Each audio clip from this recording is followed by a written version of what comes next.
Ahamatma Gudakesha Sarva Bhuta Shayastitaha Ahamadischa Madhyamcha Bhutanam Manta Evacha Ahamatma Gudakesha Sarva Bhuta Shayastitaha Ahamadischa Madhyamcha Bhutanam Manta Evacha Ahamatma Gudakesha Sarva Bhuta Sayastitaha Ahamadischa Madhyamcha Bhutanam Manta Evacha. Aham, I, Atma, the soul, Gudakesha, O Arjuna, Sarva Bhuta, of all living entities, Ashayastitaha, situated within the heart. Aham, I am. Adihi, the origin. Cha, also. Madhyam, middle. Cha, also. Bhutanam, of all living entities. Antaha, end. Eva, certainly. Cha, end. Translation. I am the Supersoul, O Arjuna, seated in the hearts of all living entities. I am the beginning, the middle, and the end of all beings. Purport. In this verse, Arjuna is addressed as Gudakesh, which means one who has conquered the darkness of sleep. For those who are sleeping in the darkness of ignorance, it is not possible to understand how the Supreme Personality of Godhead manifests himself in various ways in the material and spiritual world. Thus, this address by Krishna to Arjuna is significant. Because Arjuna is above such darkness, the Personality of Godhead agrees to describe his various opulences. Krishna first informs Arjuna that he is the soul of the entire cosmic manifestation by dint of his primary expansion. Before the material creation, the Supreme Lord, by his plenary expansion, accepts the Purusha incarnations, and from him everything begins. Therefore he is Atma, the soul of the Mahatattva, the universal elements. The total material energy is not the cause of creation. Actually, the Mahavishnu enters into the Mahatattva, the total material energy. He is the soul. When Mahavishnu enters into the manifested universes, he again manifests himself as the Supersoul in each and every living entity. We have experienced that the personal body of the living entity exists due to the presence of the spiritual spark. Without the existence of the spiritual spark, the body cannot develop. Similarly, the material manifestation cannot develop unless the Supreme Soul Krishna enters. As stated in the Subal Upanishad, Prakriti Adi Sarva Bhutanam Yami Sarva Sheshiya Chanarayana. The Supreme Personality of Godhead is existing as the Super Soul in all manifested universes. The three Purusha avatars are described in the Srimad Bhagavatam. They are also described in the Sarvatra Tantra. Vishnu's tu Trini Rupani Purushakyani Ato Vidu. The Supreme Personality of Godhead manifests in three features as Karanodakshaya Vishnu, Garbhodakshaya Vishnu, and Shirodakshaya Vishnu in this material manifestation. The Mahavishnu or Karanodakshaya Vishnu is described in the Brahma Samhita. Ya Karanan Vala Jale Bhajati Sma Yoga Nidra. The Supreme Lord, Krishna, the cause of all causes, lies down in the cosmic ocean as Mahavishnu. Therefore, the Supreme Personality of Godhead is the beginning of this universe, the maintainer of the universal manifestation, and the end of all energy.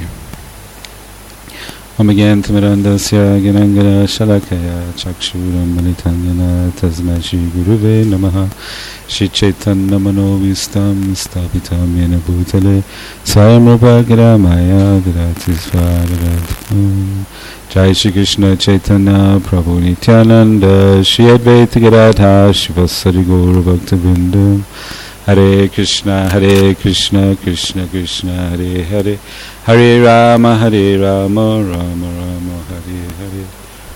Translation again. I am the Supersoul, O Arjuna, seated in the hearts of all living entities. I am the beginning, the middle, and the end of all beings. So in the 10th chapter of the Bhagavad Gita, Krishna is speaking to Arjuna about his various opulences. And he states to him that I'm not telling you everything, I'm just telling you a small part, a part that you can understand. So here in this conversation, all the qualifications that are necessary for a spiritual relationship are present. We see that Krishna has the ability to hear. He is with Krishna as a friend, and friends are always willing to listen to what other friends have to say. Of course, initially, Arjuna doesn't realize Krishna's supreme position. Only after Krishna has spoken the 9th chapter, which is the most secret of all secrets, the highest knowledge, does it start to dawn on Arjuna that this is not just my friend, this is also the Supreme Personality of Godhead. But regardless of that, he has the right qualifications. The right qualifications of a disciple are that he is willing to listen, he is humble, and he won't argue with whatever the spiritual master has to say. So Krishna too has qualifications of a spiritual master, because Krishna is the original spiritual master, and he manifests himself in which way to as the original spiritual master? Who knows? Lord Balaram. But nevertheless, sometimes it's taken that Radharani is the original guru, and sometimes it's taken that Balaram is the original guru. But at the same time, Krishna is also guru, because he restarts the parampara with Arjuna. And it's also Krishna who taught Lord Brahma. So he's the original spiritual master. So Krishna, because he's all pure, and because he's absolute, because he doesn't lie, and because he follows his own principles, he has all the qualifications that are necessary to be a guru. And also, most importantly, he has absolute knowledge. This is the most important. So the Christians talk about Krishna, about God as being the Alpha and the Omega. You may have heard of this term.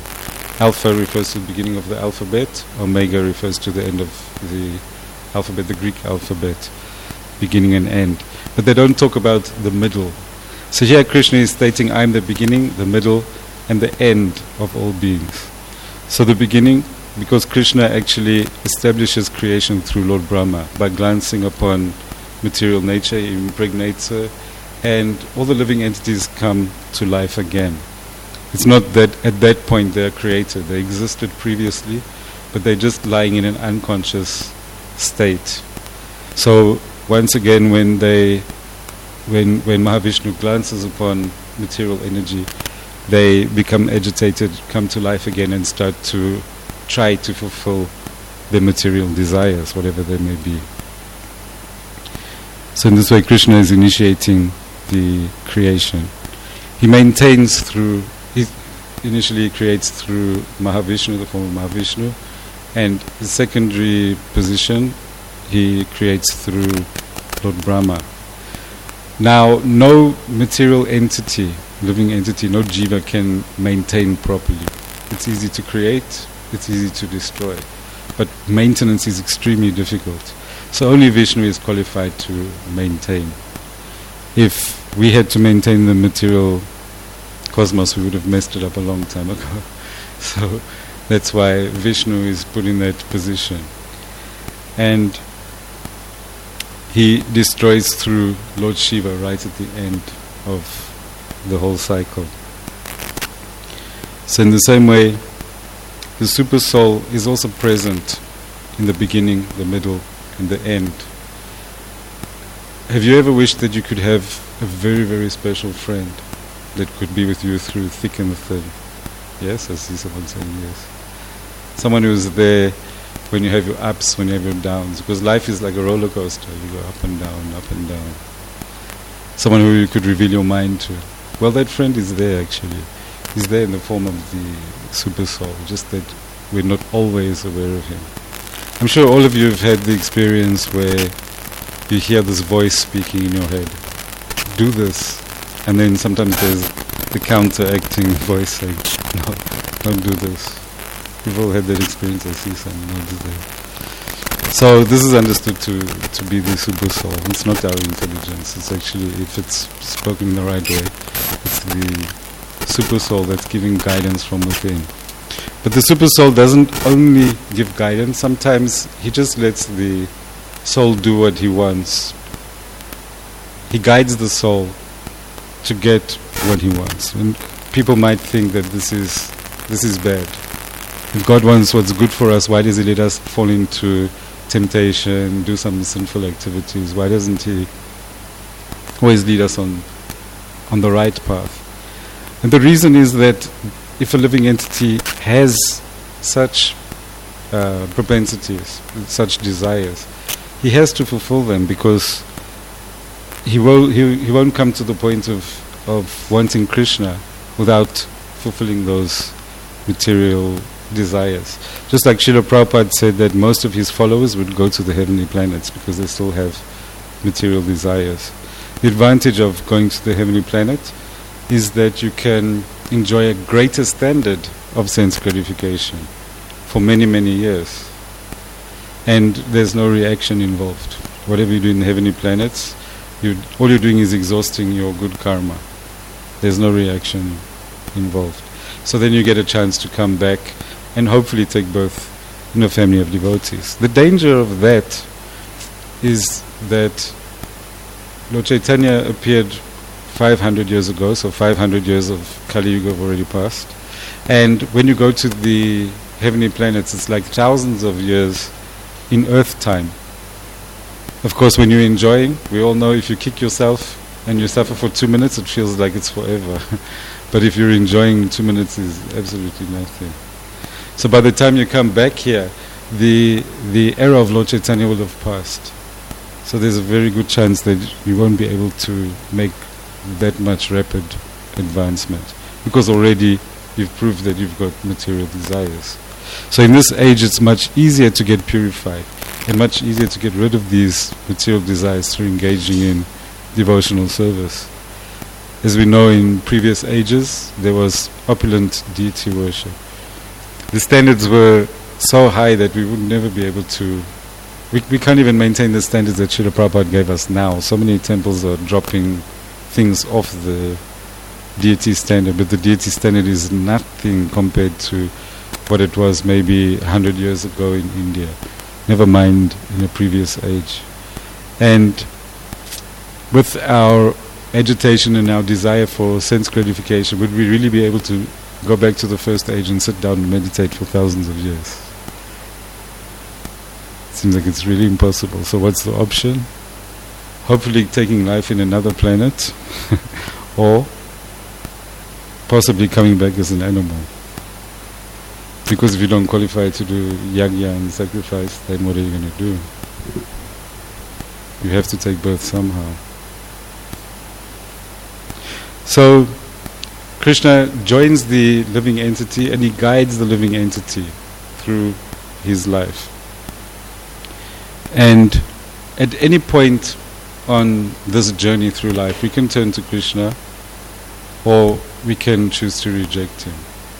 It's explained that they're like two birds sitting on the tree, and we're the bird that's enjoying. We're sitting and eating fruits, and some of the fruits are very sweet, that's when we're enjoying, but some of the fruits are very bitter.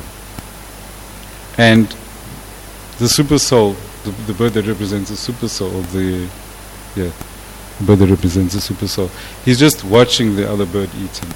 He's not taking part in the enjoyment, he's not taking part in the suffering. But any time that you choose to turn to the Supersoul and surrender to him and beg, then he leads you to an opportunity to become Krishna conscious. This is an important point that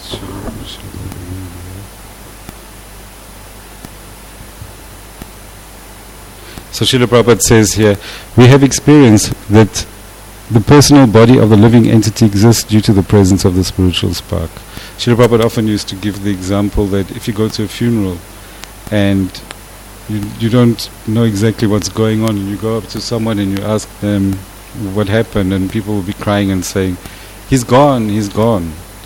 And you ask them, who's gone?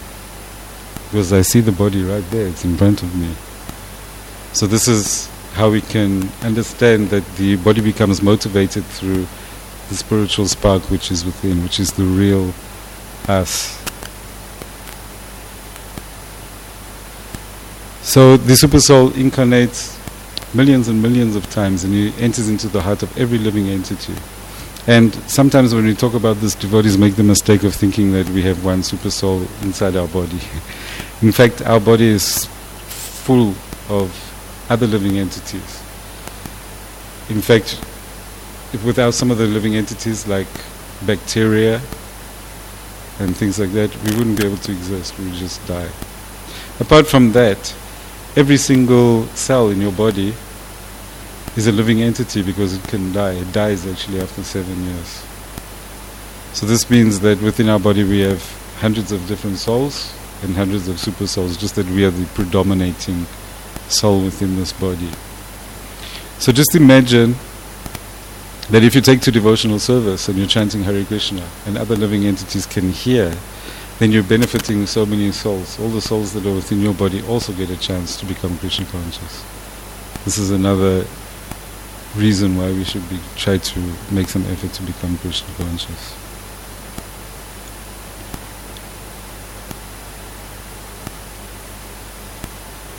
So, in the end of the purport, Srila Prabhupada says, therefore the Supreme Personality of Godhead is the beginning of this universe, because he's just explained about Mahavishnu, who expands and becomes the super soul within every living entity. He's the maintainer of the universal manifestation. Once again, to be able to maintain any kind of thing is very difficult. Never mind planets that are balancing in the middle of nowhere. So only Vishnu can do that. And he is the end of all energy. So destruction also takes place ultimately through the sanction of Krishna at the end of the age. Hare Krishna. Any questions or comments?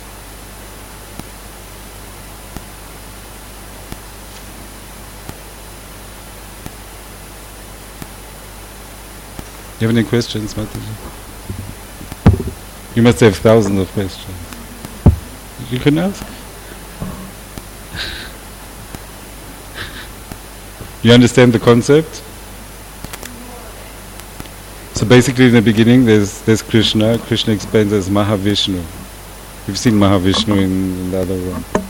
So from him comes the different planets, and another Mahavishnu like him manifests. He's called the Kshirodakshai Vishnu. He lies on an ocean of milk. Kshir means milk. And from him come thousands and thousands of super souls, which is also Krishna in the form of Vishnu with 4 arms. And he comes and he sits in the heart next to the soul. That's you, the real you. So that's basically what we're talking about, the super soul. Sorry. And then each living entity, whether it be grass, snake, grasshopper, whatever, they've all got the soul and the super soul. So they all misidentify. The snake thinks I'm a snake, the lion thinks I'm a lion. But actually, you're the soul within the body.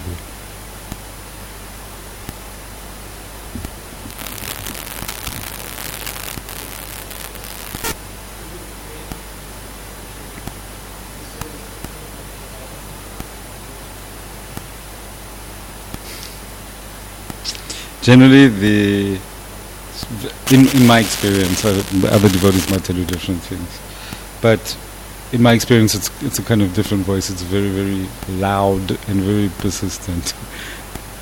Whereas the voice of consciousness changes. One day it says do this, and another day it says do that. But what I perceive to be the super soul is very persistent and it never changes its mind.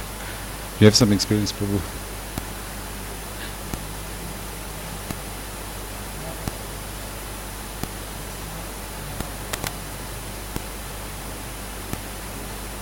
It's more blissful.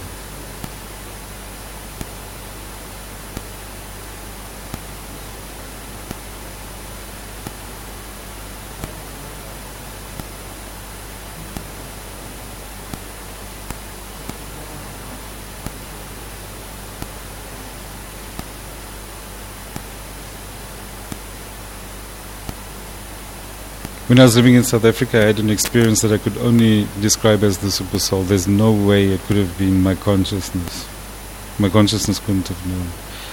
We have these big, like minibus. You know minibus? There's about 14 people can go inside. This is the main form of transport in South Africa because the government trains and buses are so useless. I was in a taxi. We call them taxis. They're not so expensive like when you sit in a car, you really pay a lot of money. So suddenly my heart started beating like anything, and this voice said to me, "You're going to be robbed." And I knew that when I get out of the car, I'm going to be walking on the road, and someone's going to come with a gun or a knife, and they're going to rob me. But the problem is that from the place where we were going to stop, there are 4 ways to go home. And I realized this is the Supersoul, and I start asking which way should I go to avoid this? And that's where the Supersoul stopped speaking. And I walked right into it. It was a terrifying experience. It actually happened. I got robbed.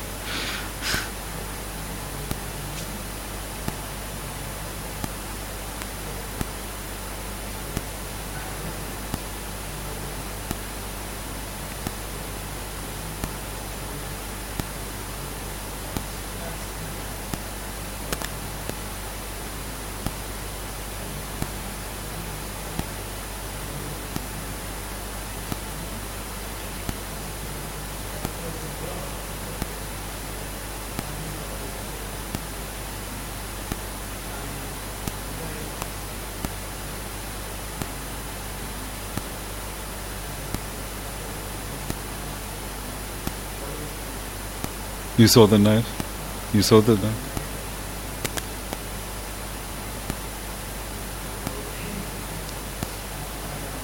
What kind of things was he saying?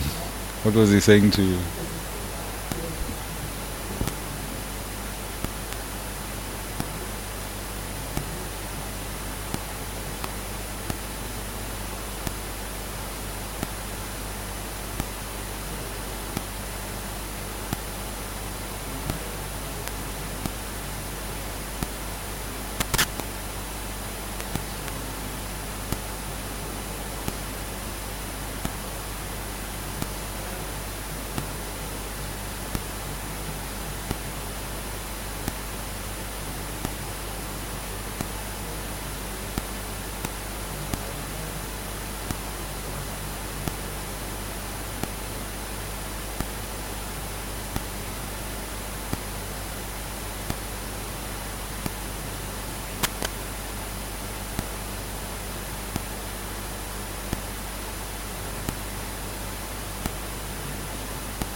But somebody told you you're going to meet this person in India?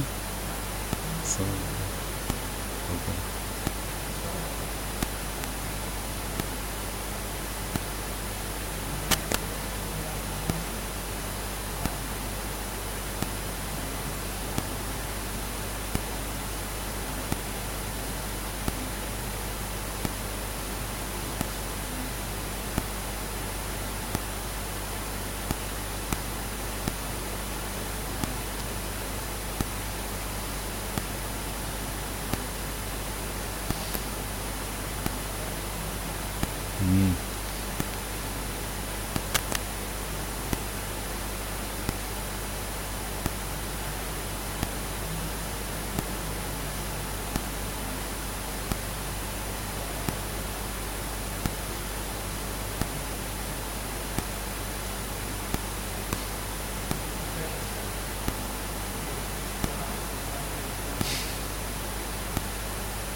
That's good. Thank you.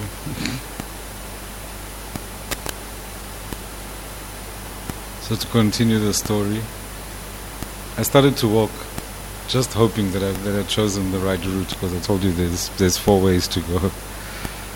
So suddenly, when someone looks at you from behind, you can feel. When someone stares at you, you get a cold feeling running down your spine. So I felt this cold feeling, and then I realized the person's here, there's nothing I can do. I just have to surrender to Krishna. And previously I'd heard that if criminals come after you, run into the street, they won't follow you, because if there's cars coming and they're concentrating on you, they'll only get knocked over, so they try and think of something. It normally works. Just at that point, all the cars stopped. The road was empty. So I thought, okay, run across the street, and I ran across to a petrol station, and they were right behind me. So I went and sat down where there was a group of people, because they won't rob you in public. And I sat and waited and waited. I hadn't seen them yet, but I knew they were behind me. So after about 20 minutes, I thought they must have, changed their minds, and now they're going to go and rob someone else. They're going to wait hours for me, Then as I got up and I walked around the corner, one guy grabbed me and said, "Welcome to South Africa." Because I'm white, he thought I'm a foreigner.